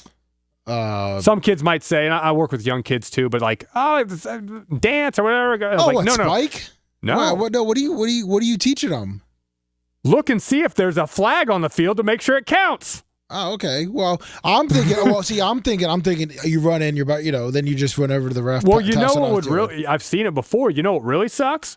When somebody scores a touchdown and they celebrate and get a celebration penalty, and they don't even realize that there was a holding penalty, so the touchdown doesn't even count. There's a 10-yard penalty for holding and then you have to tack on a 15-yarder after that because of the celebration. And it was a 60-yard run. And it was a 60-yard run that gets called back, so it's an 85-yard swing. But I know, score the touchdown. But do not drop the ball at the goal line. But then you got Arizona. If you look at the the fucking touchdown in the end zone, the fumble forward. That was just an absolute fluke of a play. That's just when you knew that happens. Arizona was going to lose the game. That happens every couple years. That was just an absolute fluke. What's your opinion on Arizona? Kyler Murray. I this game right here. If I'm going to be honest, I like Arizona. I think they have a really good defense. I think it's going to put a good test against Indy. But I don't see Arizona's offense stepping up and slowing down Danny Dimes. I'm going with Dimes. Yeah, I do think the Arizona defense is pretty good. And that's a the last 3 weeks have all been devastating losses for the Cardinals. Look like they could be a pretty good football team. They have that's tough. Colts, Packers, Cowboys, Seahawks, Niners, Jaguars, Bucks, Rams. Yeah, they're gonna. We'll find out real quick about them. But the mayor of Munchkintown, I think he's a pretty solid quarterback. I feel bad because he did play pretty well last week, and it wasn't his fault that they had that type of collapse. But they lost 3 games by a combined 5 points. Yeah, that's brutal. But Danny Dimes at home, Colts running game has been really good. Yeah. Jonathan Taylor's a really good player. I like Warren. Tyler Warren already 300 yards in the first 5 games. That's pretty. He's a stud. He's a stud. Yeah, he's a dog. He is. You guys have similar hair. Yeah. I think we both went on Indianapolis on that one. Yep. Chargers, Dolphins in Miami. Everyone's saying McDaniels is done. McDaniel. Whatever. I like putting S's on thing. A lot of people like to add S's to names. Of course. McDaniel. Without attention to detail, Lummy. Fucking Josh Herberts. Justin Herberts. No, let's just fuck up his whole name and add an S to it. Jason Herberts? No, Justin Herbert. Yeah. Justin Herbert. Do you see... I like the Chargers. I think they're a solid Chargers team. Get back on track. They were 3-0. They've lost 2 straight. They get back on track. And Miami's just going to be continually be dog shit. Do you see him being fired for the years? McDaniel will be gone. You think John Gruden goes down there? No, he's going to Arkansas or Florida. So you think he's going to jump into college? I don't think he can get the NFL job while he's still got the lawsuit going on. That's right. It is back open, isn't it? Yeah. And I think they're going to have to pay him a lot of money, which they should. They should. It was a complete railroad. Now, if he goes to college, which I don't see it happening, but do you see if he struggles, is that just pretty much end John Gruden? Even with a comeback? No, it ends his coaching, but he's so entertaining and he loves football so much. He's a football guy. He's the definition of a football guy. So he'll be back on Barstool. He'll be back doing whatever. John Gruden he's football content for life. I like that he goes to USF basketball games. Gruden's a cool guy, man. I like him. I've had the pleasure to meet him. I've worked with him a little bit when I was a quarterback at USF. When I was leaving. He used to get a group of quarterbacks over there. It was me. It was myself. His son Deuce, who was playing at Carrollwood at the time. It was now strength coach. I forget. Yeah, his son never grew up, just grew out. And, but he and then there was I think his name was Dietz, the Storm quarterback at the time, and I was the backup at USF. And we would go over to Carrollwood and throw the ball around. Gruden would take us through drills. Nice. Yeah. New England, I think this is a dog shit game. New Orleans is not fun to. Vrabel's a good coach. New England wins. But congrats, Rattler got your first win last week. Do you like Rattler? No. Okay. No, I don't. He does not seem like your type of quarterback. No, not at all. But he got his first win.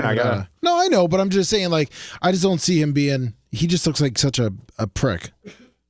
Did you ever see the whole QB1 stuff? Yeah, I saw that. Which is why I don't like him. I'm pretty glad. I mean, I don't. What? I can't believe somebody with his temperament signed on to do that. There's no way. And I've heard like Shane Beamer really came to his defense when he was at the University of South Carolina. Just said that he had matured, he was a good teammate and all that. But Spencer Rattler, when he was in high school doing that QB1 thing, I mean, there's not a person on this earth that has had a positive perception of him after that TV show. I mean, he was a fucking asshole. He just like he lost anyone that possibly want to even cheer for him. Correct. If you didn't know anything about him. He had to know that. He had to know. That's just, I mean, the way he acted was, I don't think that was new. I just think, I can't believe someone signed up to do a TV show, a reality show, when that's how you act. Did you think that he thought in his mind that would help his image of being the Billy Badass because he was so good that his talents would just carry him? I think he probably had I think you're right. I think he probably thought, I'm so cool, I'm so good, this is going to be good for me. But, wasn't. Well, guess what? He's going to get another loss. But I will give him credit because he was after Oklahoma, he went to South Carolina, and he had 2 good years there where he grew as a football player. He's got a big arm. Like he can gun the ball over the field, and he's playing for a bad Saints team. And, I mean, Spencer Rattler, he's another one. He will be in the NFL for the next 8 or 10 years. Oh, there you go. Yeah, he is good enough to be a backup in the NFL. Talking about, well, I was going to say, because we both picked New England, but talking about a career backup here, Cleveland at Pittsburgh, they just got rid of Joe Flacco. They got rid of their career backup, right? Joe Flacco's a Super Bowl champ, Lummy. I know, but I'm saying he's been like Listen, I'm talking about the last a journeyman. He's become a journeyman, but Joe Flacco was the highest paid player in the NFL after he won that Super Bowl. Yeah, but you're talking 10 years ago. Okay, and I was good at soccer when I was 6, and you were a kicker. Exactly. We moved on. But Joe Flacco, you can't call him a career backup, Lummy. I'm calling him a career backup in a sense that he, in his later times in life, they've always usually brought him in knowing that there's going to be a starter to take his place, and he's going to be the backup and kind of be the mentor. Yeah, the last 5 years, I don't think most people knew he was in the NFL to start the year. Well, I did. I'm just saying, in my opinion, that's what I'm considering him right now. I'm not thinking 10 years ago when he was winning a Super Bowl. I'm thinking of him now as if you see him on a roster, it's not we're going to build a team around him. He's going to back up or start for a couple games and then go back up and be a leader like he was. What they were hopeful in the Colts and the Jets and the Browns. Yeah. And every other team that he's been on since he can. Correct. I mean, I thought he still had some football in the tank. Well, he got benched in 2018 for Lamar Jackson, and the Ravens haven't looked back, even though they're terrible this year right now, which is weird. But I thought he was going to do better in Denver. He went out to Denver, and he didn't last that long. And then, since 2020, you look at the games played, 5-2, 5-5, 8, and now 4 for Cleveland. But I think if we got any Bengals fans out there, I think Flacco still has a big arm, and what you saw Jake Browning last week, he doesn't have a big arm, and he missed a few throws where they needed a bigger arm quarterback. I would have thought they would have rather traded for Jameis just because he's younger than Flacco, but Flacco can still throw the deep ball. He still has a very good arm. He's obviously played under God knows how many offensive coordinators, but is that why he can walk in? And I know I jumped to the Bengals. I was going to say with the clear backup thing because they got rid of him, and now I was going to say who's going to be the backup for the Browns. But if we're talking about Flacco, is it hard because he's starting. I mean, yeah, he did play against Green Bay earlier. He really didn't light it up. It's not like he made a difference. But is it hard as if they going in? Yeah. And learning that offense, or is it because he's been in the league so long and has learned so much offense that it'll be easier for him than it would be for most quarterbacks because of his experience? And I don't know who the coordinator is in Cleveland, but I bet you Flacco picks it up, and I bet he's probably going to be able to start by next week. No, he's starting this week. They already announced that? Yeah. Holy smokes. That's what I was saying. Like, he's walking in, he's starting game one. I mean, a lot of people were saying because he beat, I'll tell you what you should do. Throw the ball to Chase. Well, yeah. And, you can and if they're dump it off to doubling Higgins. him, throw it Higgins. Yeah. So, I mean, hand the maybe ball. Jake Browning tried too hard to actually read the defense and play quarterback. When you have guys like that, you should just throw him the fucking ball. And hand the ball off to Brown. Well, it's not working so well this year. Well, Chase Brown's a good player. They got a terrible line. Yeah, it also doesn't. Yeah, because you know what? They're loading the box and they're saying, hey, Browning beat us. Correct. You know what I mean? They're like, Yeah. Browning can't beat us. We'll pick him off even if we do load the box. Yeah. So you're fucked either way. Mm-hmm. But going back to the Browns, I was going to say, I mean, right now they haven't really announced who a backup is. It's right now in Cleveland. Who cares? Bailey Zappi or Shadur Sanders? Who cares about the backup quarterback for a 1-4 Cleveland? Cleveland has a really good defense, though. I mean, their team. People are starting to overrate their defense. It's a good defense. Listen, they should have won. They should have won. Well, I guess you shouldn't have because they lost. I mean, I guess they've only had. I mean, they've had 2 terrible games this year, 3 good games. So they're a pretty good defense. People love. Oh, they're a Super Bowl caliber defense. I don't know. We'll see. But they talk about how bad they are in spite of a great defense. But their defense is, I think, just good. We'll see. I don't know. I don't know if that makes sense. What I'm saying. Yeah. Well, listen. You're going to overrate the defense and underrate the whole team. Yeah, I guess you could say that. I mean, what do you think of Gabriel? I thought he did a pretty good job in the first game. I thought he was smart with the football. I think he plays on time, and I think he's decently athletic. Steelers win. Steelers go to 4-1. Steelers are basically. I mean, they're going to get they're gifted this division this year because I don't think they've played a division game yet, right?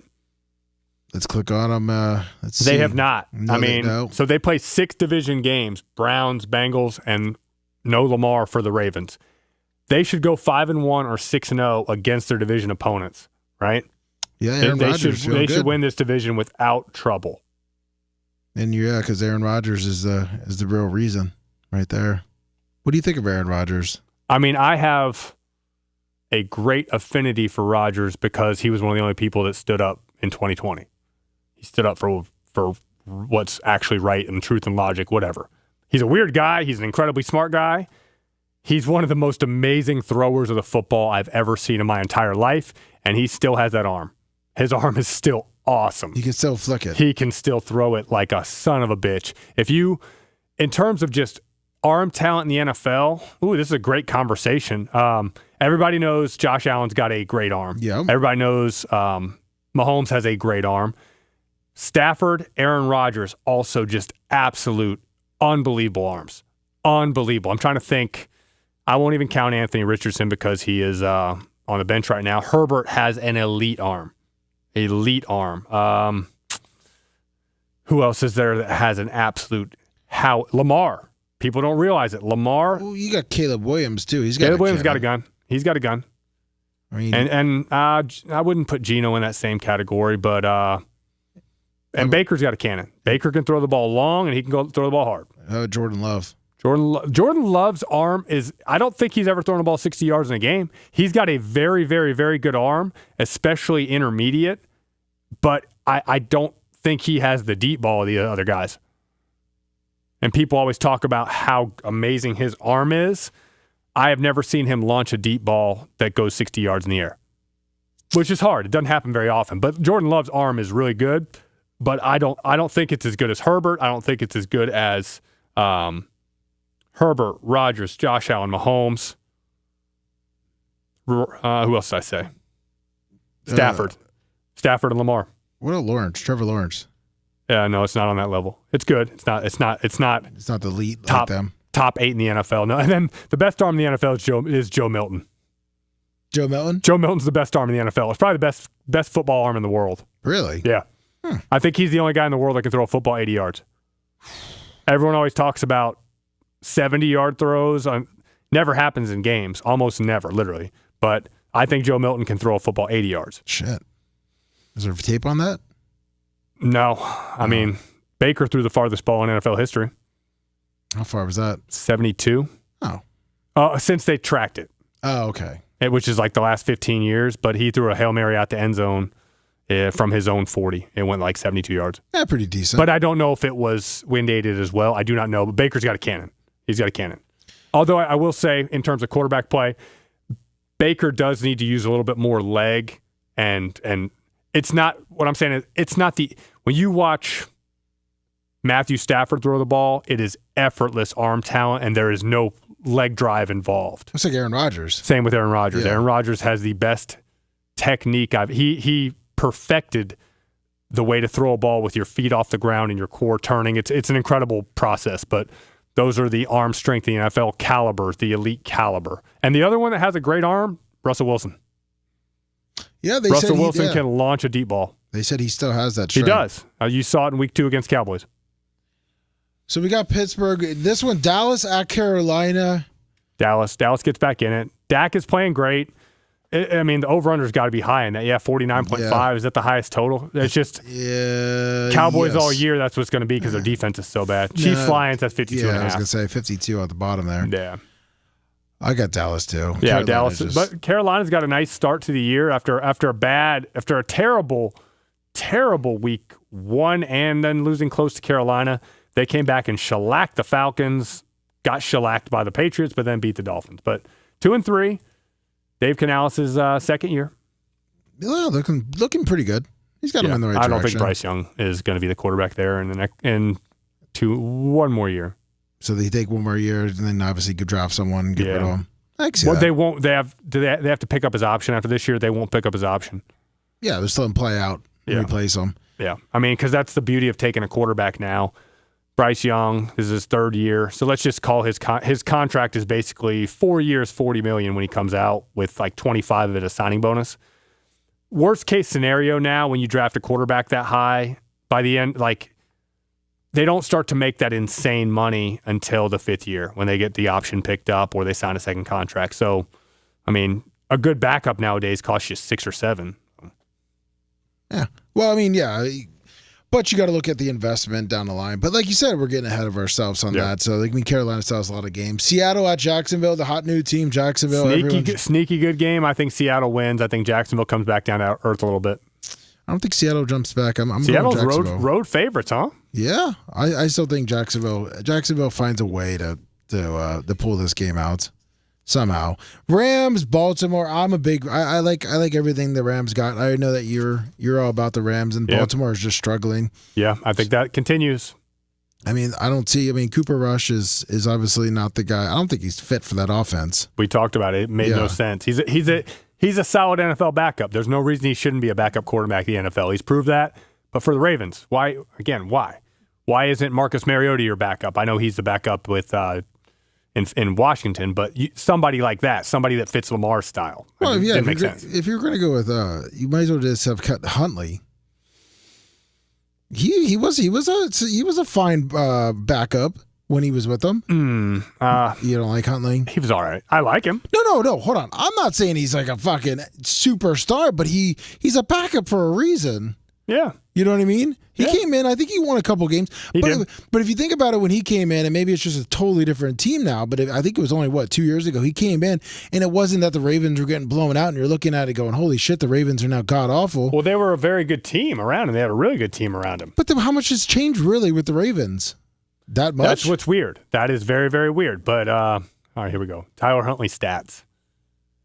Okay. He's played in 25 games in his career. He's 5-9 as a starter. Well, yeah. He made a Pro Bowl. Remember that? Mm-hmm. He went 2-2 and made a Pro Bowl as an alternate. Hey, listen. I mean, did they have Josh Johnson on it? I know. Isn't he on a roster? He is. I love Josh Johnson. I know. Where is he? I do not know. I thought he got picked up for. I'm going to guess Redskins.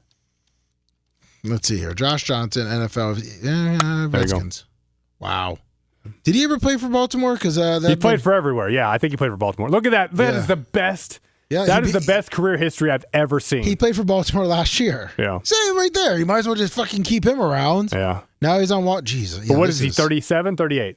39. He is, I'm 2 months older than him. This is insane. I had to scroll down. That's incredible. Josh Johnson, that's a professional backup, Lummy. Not Joe Flacco, the Super Bowl champ. John Gruden should be proud that he picked him. Yeah, no, that's what I'm saying. He should be proud. This guy, he saw how much talent this guy could stick around for that long. Yeah. Impressive. Well, he was a tremendous athlete coming out too. Obviously, that's not going to be as good when you're 39 years old. But Josh Johnson is. I mean, I remember watching him in the XFL or UFL a couple years ago too. It was Josh Johnson can play quarterback. But yeah, Tyler Huntley, he had maybe one or two good games. That's a Pro Bowl quarterback, baby. He's a Pro Bowl quarterback. Exactly. Do you know where he went to college? Bet you don't even remember. No. Bet you won't even. If I told you he played at Rice-Eccles Stadium in front of what used to be 46,000 is now 52,000. What would that mean to you? Rice-Eccles Stadium? Rice-Eccles. Rice-Eccles. If I told you their home stadium hosted the Olympics, the Winter Olympics, would that help you out? Georgia State? Nope. You say, it hosted the Olympics. Well, yeah, I mean, Atlanta. That's what my You think that Tyler Huntley played in the 90s? It played. No, I guess. Oh, no, I guess it wouldn't be the age. Sorry. I'm an idiot. No, yeah, but no, you're fine. I don't know. Now at that point, come on. He played at Utah. Did he play? He played at Utah. Really? Yeah. I was going to go back when I was Georgia Tech. I was trying to think of where the Olympics were. But I guess the Winter Olympics have been at Rice-Eccles Stadium. They're going to be there. They're going to be there again, I believe. I fucking misheard you. I thought you were talking about the Summer Olympics. I just said Olympics. Okay. See, okay. Well, there you go. Then good. I didn't mishear you then. Good. Well, I mean, where else could you have said if it was Summer Olympics, Lummy? L.A. Yeah, there you go. Good. See? They're coming back to L.A. too. I know. Next 2 years from now, I think. Fuck the Olympics. Tennessee at Las Vegas. Tennessee's just a bad team. Tennessee's a bad team. The Raiders are a bad team. Yeah, Pete Carroll's a good coach, though. I'm going with the better coach. Yeah, I mean, I think everybody. I'm not going to pick against. I can't pick with the Titans. They got lucky. They got their first win. Yeah, they got really lucky. It'll probably be their only win too this year. He'll probably get fired. No, they'll win. It's really tough to go. One. They'll win 3. What? Pick up some shit team. It's the NFL. They'll win a couple more games. I can see them beating the Saints. They're not a well. I mean, their coach is going to get fired. Which, do you even know who their coach is? No. Callahan. He was a offensive coordinator in Cincinnati. Oh yeah, He's Bill. He's Bill Callahan's son. Remember Bill Callahan? Yeah, Bill Callahan? offensive line coach. Yeah. Sorry. Best Callahan ever is Big Tom Callahan. That's right. Yeah. From Brake Pads. That's right. What's the name of the brake pad place? Zelensky Auto Parts? No, that's Dan Aykroyd's. Yeah, I know. Callahan Brakes, right? Yeah, it's just Callahan Auto. Yeah, that's right. Callahan Auto Parts. Good question. So yeah, you got the Vegas. That's easy. Cincinnati with career backup Joe Flacco at Green Bay with limp-wristed, limp-throwing Jordan Love, as you said. I don't think Jordan Love has an elite NFL arm like some people claim he does. Who has a better arm? Tua Tagovailoa? No. Tua does not. Oh, the other guy I didn't even mention, but Penix has a gun. Oh, okay. I don't know if he can throw that deep ball the same way that the others we talked about can, but Penix has a gun. I would say NFL tier, I would already put Penix in the Jordan Love tier. That's right. Brian Fu says, I'm a Kansas State fan. Remember Grant playing there. Seems like he was hurt a lot. Yeah, I played 1 year. He was hurt a little bit. I was hurt before the year. I had 3 surgeries after the year. Who's that? I got somebody watch me in college? Yeah, Brian Foos. How do you spell that? Well, Brian and then Foos, Foos. Yeah, I never missed a game due to injury. I never missed a practice due to injury. But yeah, I had 3 surgeries after the year. 2 of them I knew I needed the whole year. Did you guys go 9-3 that year? No, we went 6-6. Was it 6-6? I went 4-4 as a starter. My wins were Iowa State, Texas A&M, Kansas, and Colorado. I was there with Kansas. Yep. My losses were Texas Tech, Missouri, Nebraska, Oklahoma. So 4-4. Oh, not bad. But yeah, I wore a harness on my left shoulder, my right shoulder. I could barely throw 50 yards at that point. My shoulder was so messed up. You could run though, so that mattered. A little. I didn't turn the ball over. That was why I could run a little bit, not like the Mayor Munchkin or anything.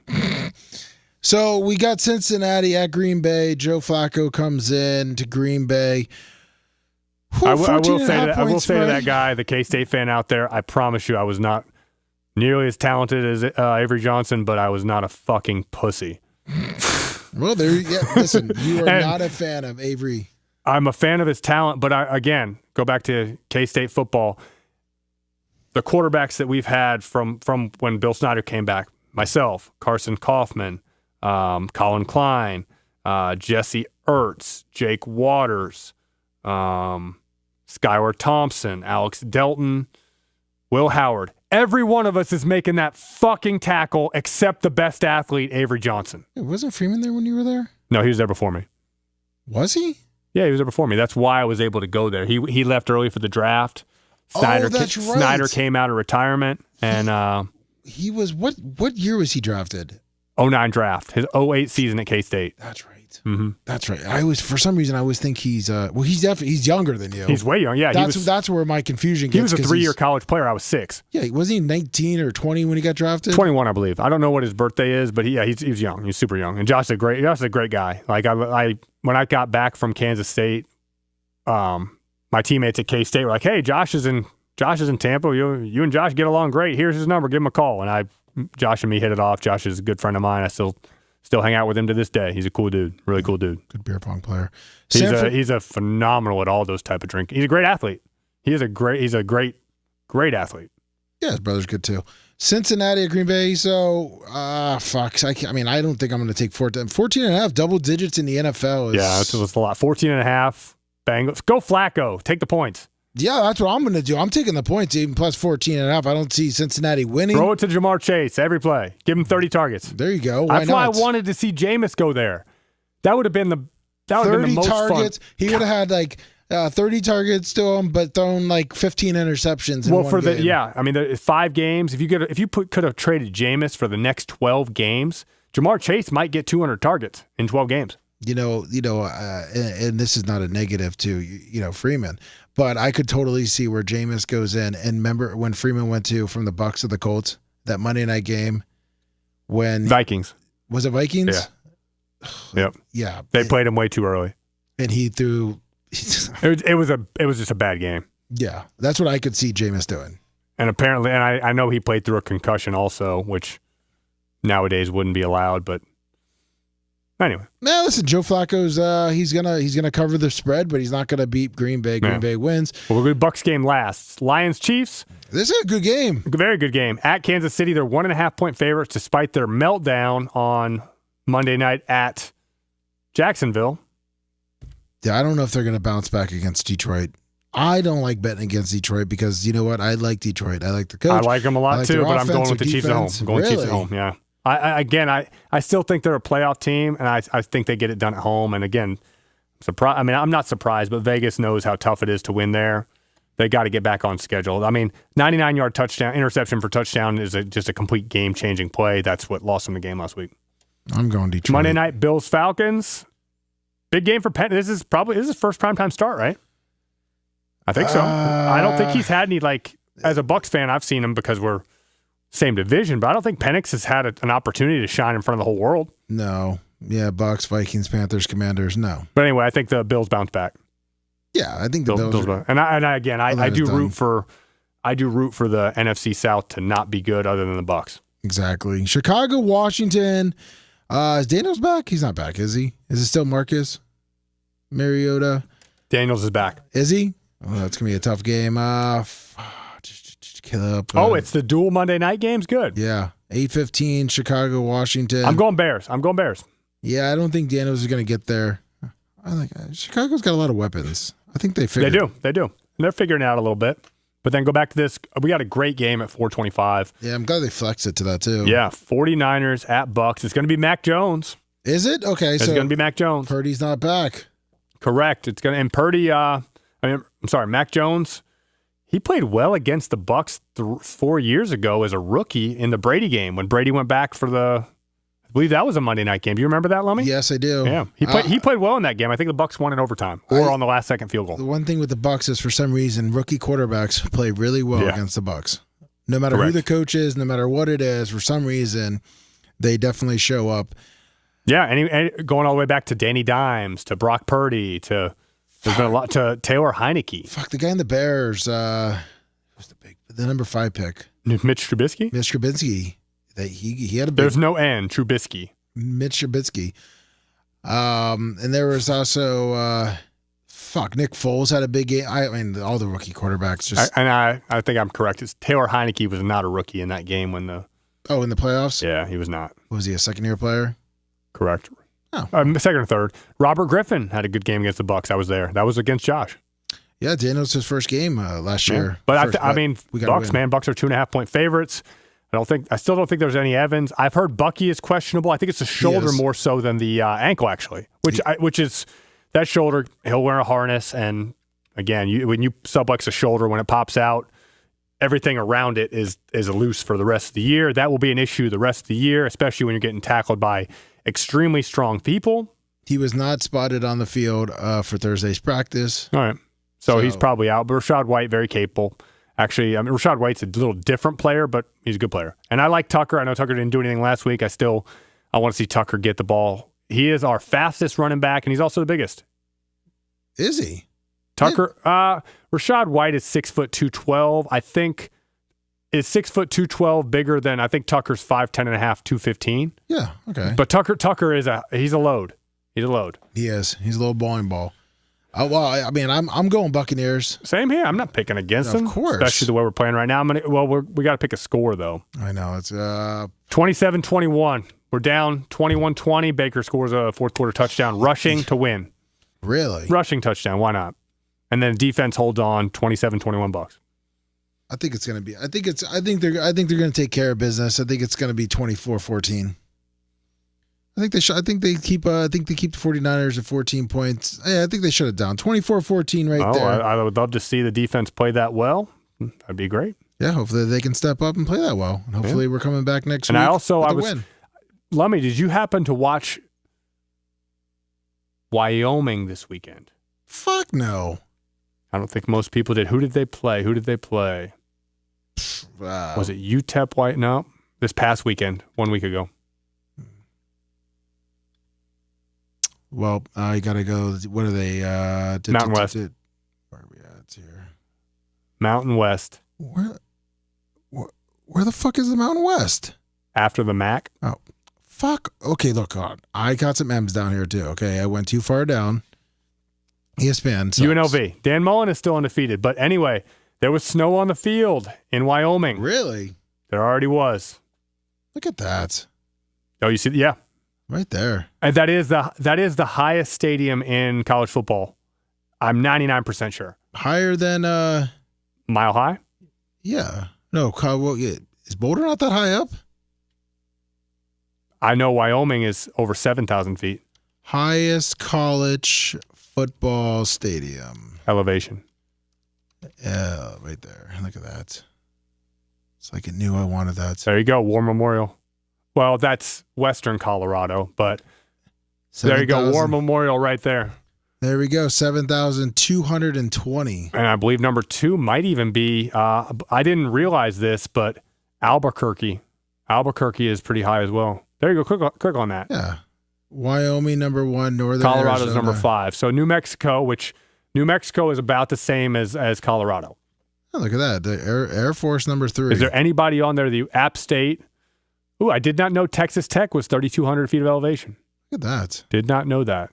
And how about Montana? They spell like I would say it. Montana. Montana, I like it. Okay, I can't. Montana State is significantly higher than Montana, huh? Interesting. Colorado and Colorado State back to back. I like it. Well, you know who Colorado State's rival is? Colorado? Wyoming. I mean, Colorado. Yeah, they play. It's the border war. Oh, is it? Yeah, they actually the ROTC runs the football from one school to the other. They do a little relay. That's cute. Yeah, that is that. The things you learn when you're a weirdo. 10 p.m., 11 p.m. on a college football Saturday, Thursday when you're 10 years old. Watching the games that really no one cares about on the East Coast. Well, back in the day, I was just talking to a friend about it. I would stay up late to watch a man by the name of Marshall Faulk. Oh, yeah, San Diego. San Diego State games. They were must-see TV with that guy. Interesting. Well, thank you, Grant. Pleasure, man. And thank you, everyone. We are here tomorrow, 6 a.m. right here. And also, check us out next week. I think we got next Tuesday lined up, 1 o'clock. Tuesday. It's going to be either Tuesday or Thursday. So I will let you know. But right now it's Tuesday at 1 o'clock. So thank you, everyone, and enjoy football. Go USF.